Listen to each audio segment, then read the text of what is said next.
और लिंकन ने दास मुक्ति के घोषणा पत्र पर हस्ताक्षर कर दिए। इस घोषणा पत्र पर अमेरिका की मोहर लग गई। इसमें लिंकन ने केवल इतना और जोड़ दिया कि आज जिन 40 लाख गुलामों को मुक्त किया गया है, उनसे हम आशा करते हैं कि वे लोग ईमानदारी से कार्य करेंगे। हम यह भी घोषित करते हैं कि उनमें से योग्य पुरुषों को सेना में स्थान दिया जाएगा। 40 लाख लोगों की पराधीनता की बेड़ियां आज टूट गई हैं। अपनी घोषणा के मुताबिक 25 दिसंबर 1863 को क्रिसमस के दिन सेना में काले लोगों की भर्ती खोल दी गई।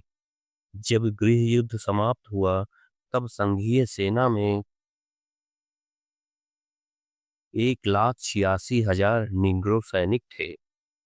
उसके बाद जुलाई के महीने में बाल्टीमोर में मुक्त हुए गुलामों ने लिंकन को एक बाइबिल और एक अभिनंदन पत्र भेंट किया।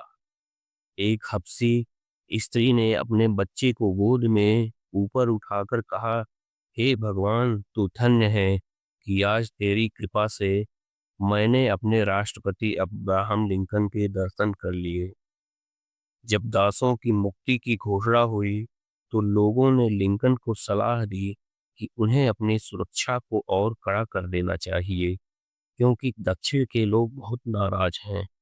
लिंकन ने कहा, जब मेरा पूरा देश घायल है तो करा रहा है, जब एक अमेरिकी दूसरे अमेरिकी का खून बहा रहा है, ऐसे में यदि मैं अपनी जान की हाजत में प्रशासन को लगा दूं, तो यह घोर कायरता होगी और सच्चाई से पलायन जैसी स्थिति होगी। मैंने जो कुछ किया है, वह अमेरिका और मानवता के हित में किया है। फिर भी यदि कुछ लोग मुझे गलत समझते हैं, तो देश के नागरिक होने के नाते वे अपने राष्ट्रपति को सजा दे सकते हैं।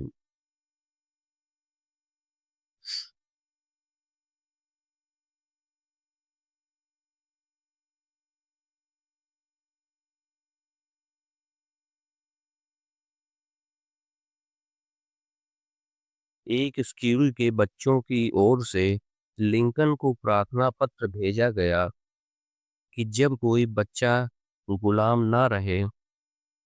इस पर लिंकन ने स्कूल के हेडमास्टर को लिखा कि कृपया इन बच्चों से कहिए कि मुझे बड़ा आनंद हुआ कि उनके नन्हे दिलों में न्यायप्रियता और सहानुभूति इतनी अच्छी तरह से भरी हुई है। यद्यपि उनकी इच्छा शक्ति को पूरी करना मेरी सामर्थ्य से बाहर है, फिर भी वे याद रखें कि भगवान ने उनकी इच्छा पूरी की है और आगे भी पूरी करेगा। मैंने भी बचपन में प्रतिज्ञा की थी कि मैं दासों को मुक्त करूंगा, और भगवान ने मेरी इच्छा पूरा की है। गृह युद्ध और लिंकन। हमने यह युद्ध बाध्य होकर स्वीकार किया था। युद्ध हमने नहीं शुरू किया। हमने इस युद्ध को एक उद्देश्य के लिए स्वीकार किया, और जब वह उद्देश्य पूरा हो गया, तो युद्ध स्वयं ही रुक जाएगा। मैं ईश्वर से प्रार्थना करता हूँ कि उद्देश्य पूर्ण होने से पहले युद्ध कदापि न रुके। लिंकन द्वारा देश की एकता और अखंडता को बनाए रखने के लिए अंततः गृह युद्ध स्वीकार कर लिया गया था।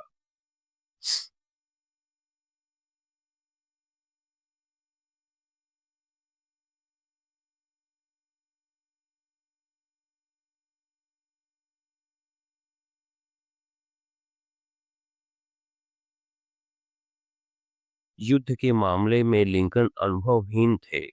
उस समय उनके पास सेना का नेतृत्व करने वाला भी कोई नहीं था। पुराने सेनापति स्कॉट ने वृद्धावस्था के कारण त्यागपत्र दे दिया था। सेना संख्या के मामले में कम थी। युद्ध उत्तर और दक्षिण के मध्य होना था।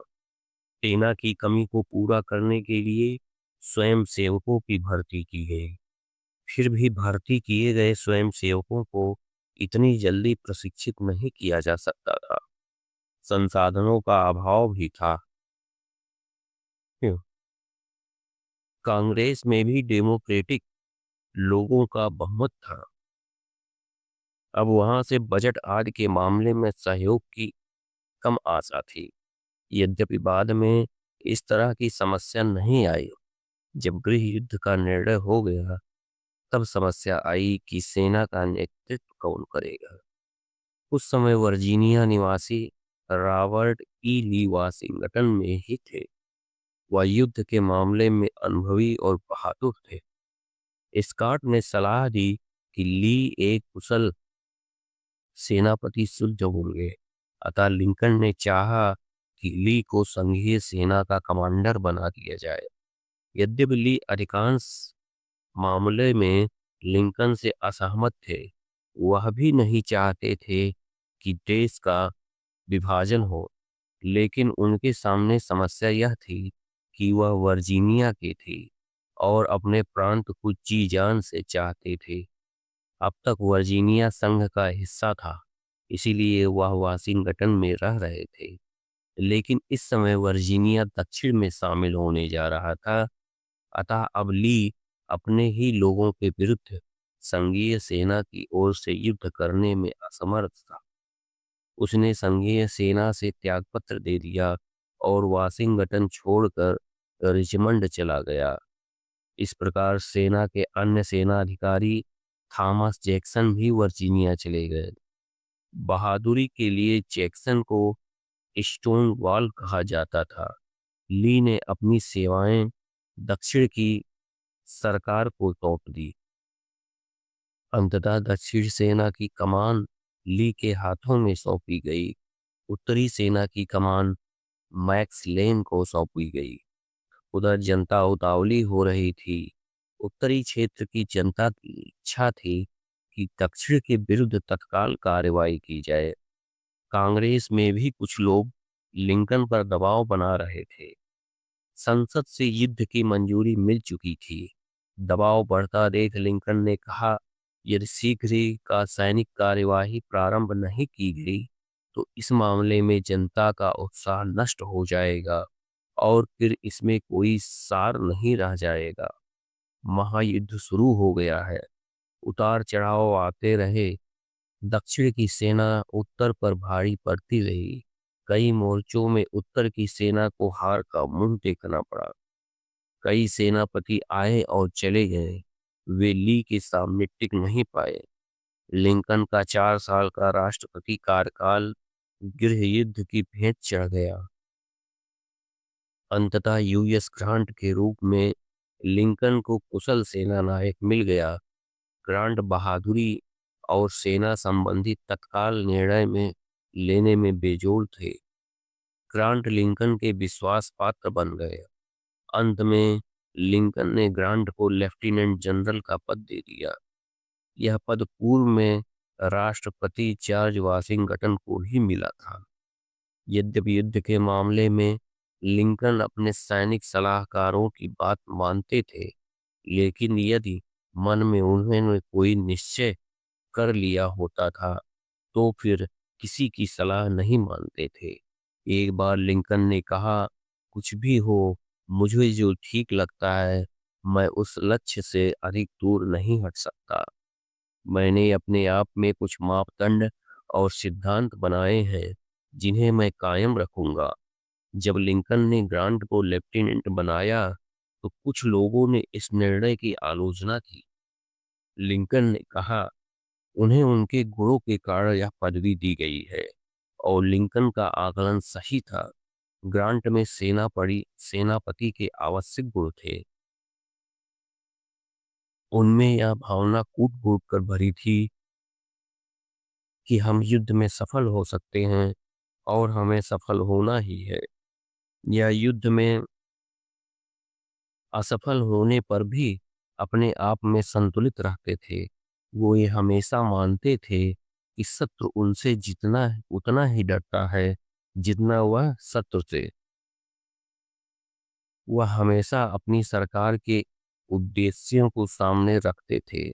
ग्रांट ने स्पष्ट रूप से घोषणा कर दी थी कि गृह युद्ध का अंत दो ही प्रकार से हो सकता है, या तो दक्षिण को पूरी तरह से काबू में करके अथवा गणराज्य को नष्ट हो जाने पर। एक बार ग्रांट को युद्ध में हार का सामना करना पड़ा। विरोधियों ने लिंकन से शिकायत की कि ग्रांट ने नशे की हालत में युद्ध का निर्णय लिया था, वे शराब पीते हैं। लिंकन ने जवाब दिया, यह तो बताओ कि ग्रांट किस ब्रांड का शराब पीते हैं।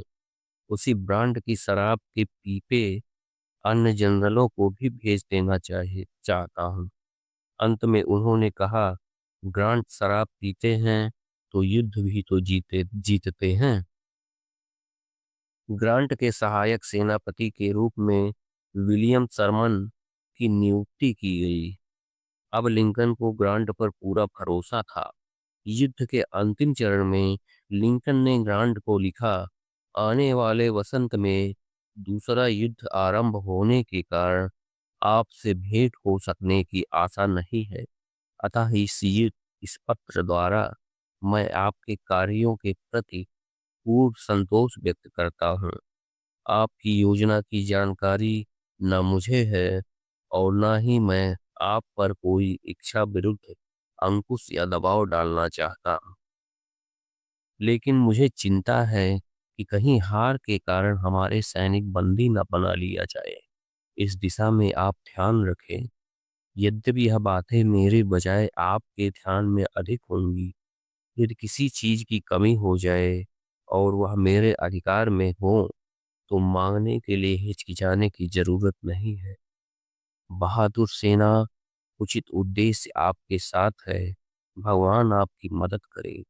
लिंकन के पत्र के जवाब में युद्ध क्षेत्र से ही ग्रांट ने भी लिंकन को भरोसा दिलाया, मुझे जब से सभी सेनाओं का अध्यक्ष पद मिला है, इतने भारी उत्तरदायित्व और सफलता के महत्व को ध्यान में रखते हुए मैं आश्चर्यचकित हूँ कि बिना किसी तरह का कारण पूछे मेरी हर बात आसानी से मान ली जाती है।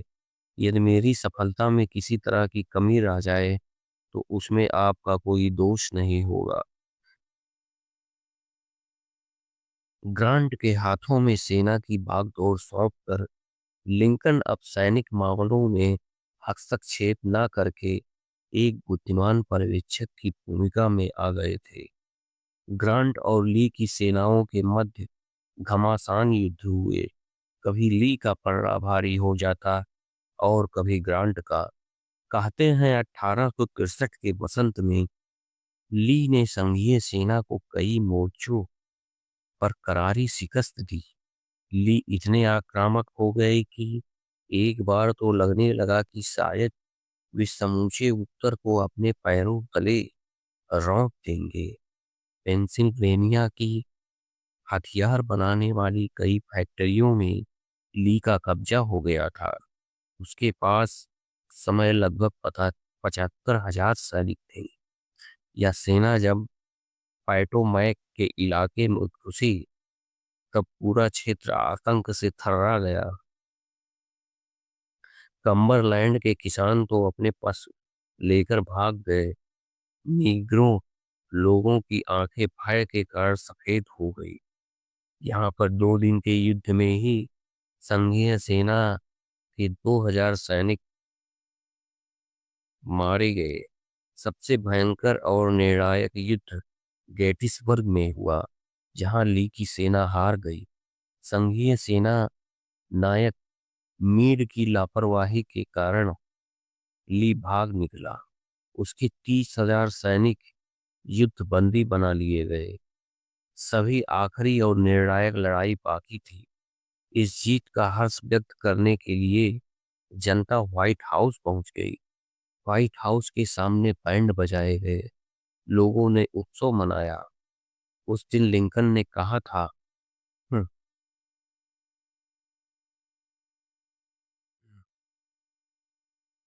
लगभग 80 वर्ष पहले आज के ही दिन 4 जुलाई 1776 को दुनिया के इतिहास में पहली बार घोषणा हुई थी कि सभी मनुष्य बराबर हैं और इस घोषणा को कुछ लोगों ने झुठलाने की कोशिश की, लेकिन स्वतंत्रता की घोषणा की वर्षगांठ के दिन इनकी निर्णायक पराजय हो गई। हम्म, दोबारा राष्ट्रपति बने। 4 साल तक लगातार गृह युद्ध से लिंकन त्रस्त हो चुके थे। आम लोगों की धारणा थी कि अब युद्ध को नहीं जीता जा सकता। लिंकन असफल रहे हैं। वह सब स्वयं महसूस करने लगे थे कि उनका कार्यकाल निराशाजनक रहा है और अब राष्ट्रपति के चुनाव में इनकी कीमत चुकानी पड़ेगी, क्योंकि उनके सेना नायक युद्ध में असफल रहे हैं और उनके नेतृत्व से जनता का विश्वास उठ गया है। इसी चिंता में वे बीमार रहने लगे। उनके गाल अंदर की ओर धंस गए, चेहरे की झुर्रियां और गहरी हो गई, वजन कम हो गया। उन्होंने अपने एक मित्र से कहा था कि अब शायद वे अपने जीवन में कभी खुश नहीं हो सकेंगे। एक बार अंकल टॉम की कुटिया नामक किताब की लिंकन लेखिका से लिंकन ने निराशा भरे शब्दों में कहा था, शायद इस देश की शांति देखने के लिए मैं जीवित नहीं रहूंगा। बीमारी से उबरने के लिए उनके मित्रों ने उन्हें सलाह दी कि अनावश्यक आगंतुकों से मिलना बंद करें, क्योंकि आगंतुक बहुत ज़्यादा समय लेते हैं। इससे थकान होती है और आवश्यक कार्यों के लिए समय नहीं बचता। लेकिन लिंकन ने अपने मित्रों की सलाह को ठुकरा दिया। उनका कहना था कि देश की जनता के लिए राष्ट्रपति का दरवाजा खुला रहना चाहिए। उन बेचारे गरीबों के स्थान पर यदि मैं होता तो कैसा लगता। इन बेचारों की मांग ही क्या है, या तो मुझसे मिलकर ही खुश हो जाते हैं। नवंबर 1864 में राष्ट्रपति का चुनाव होना था, लेकिन दिसंबर 1863 के अंत तक रिपब्लिकन पार्टी की ओर से लिंकन का नाम पुनः राष्ट्रपति पद के लिए आगे कर दिया गया था। बाद में पार्टी को लगा कि शायद लिंकन का नाम जल्दबाजी में आगे कर दिया गया है। कुछ लोग सम्मेलन बुलाकर यह कहना चाहते थे कि लिंकन असफल रहे हैं, अतः उन्हें दोबारा पार्टी का उम्मीदवार न बनाया जाए। कुछ लोगों ने पार्टी उम्मीदवार के रूप में चेस का नाम भी आगे कर दिया। चेस भी राष्ट्रपति का चुनाव लड़ना चाहते थे। कुछ मित्रों ने ग्रांट का नाम आगे किया। लिंकन इस बात से निश्चिंत थे कि यदि कोई अन्य व्यक्ति राष्ट्रपति चुना गया तो गणराज्य की एकता शायद कायम न रह सके। इतना सब होने के बाद भी फरवरी 1864 में रिपब्लिकन पार्टी की राष्ट्रपति समिति की बैठक में 5 में से 4 सदस्यों की राय से लिंकन को पुनः पार्टी का उम्मीदवार नामित किया जाना निश्चित हो गया। लेकिन यह भी तय किया गया कि जून माह में बाल्टीमोर में होने वाले पार्टी के राष्ट्रीय सम्मेलन में अंतिम रूप से इस प्रस्ताव को स्वीकार किया जाए। राज्य स्तरीय सम्मेलनों में भी लिंकन के पक्ष में ही संस्तुतियां आ रही थी। इन सब बातों को देखकर चेस ने अपना नाम वापस ले लिया। अंततः 7 जून 1864 को बाल्टीमोर में हुए राष्ट्रीय सम्मेलन में लिंकन को रिपब्लिकन पार्टी की ओर से राष्ट्रपति पद का उम्मीदवार घोषित कर दिया गया। जून जुलाई के महीने में युद्ध क्षेत्र से निराशाजनक खबरें आ रही थी। चुनाव निकट था। लिंकन इन खबरों से चिंतित हो जाते थे। वह जब बहुत परेशान हो जाते थे तब बाइबल पढ़ने लगते थे। वह कहते थे कि सिवाय ईश्वर के किसी ने भी नहीं सोचा था कि यह देश इस भंवर में फंस जाएगा। उधर डेमोक्रेटों ने भी अपना उम्मीदवार चुनने के लिए शिकागो में अगस्त के माह में सम्मेलन किया। डेमोक्रेटिक पार्टी ने सम्मेलन में एक प्रस्ताव पारित किया। प्रस्ताव का मजमून था, यह सम्मेलन स्पष्ट घोषणा करता है कि अमेरिकी जनता की यह मान्यता है कि 4 वर्ष तक युद्ध जारी रहने पर भी गणराज्य फिर से कायम नहीं हो सका है। न्याय, मानवता, स्वतंत्रता तथा अन्य जन कल्याण की यह सरल मांग है कि तुरंत युद्ध रोकने की कोशिश की जाए, ताकि राज्यों का सम्मेलन बुलाकर अथवा अन्य शांतिपूर्ण तरीकों से जल्दी से शांति कायम की जा सके।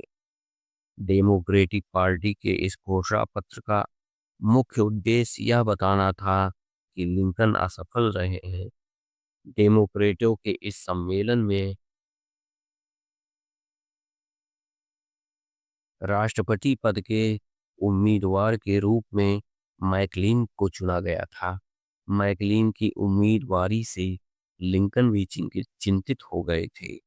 उधर युद्ध क्षेत्र में भी कोई उत्साहजनक समाचार नहीं मिल रहे थे।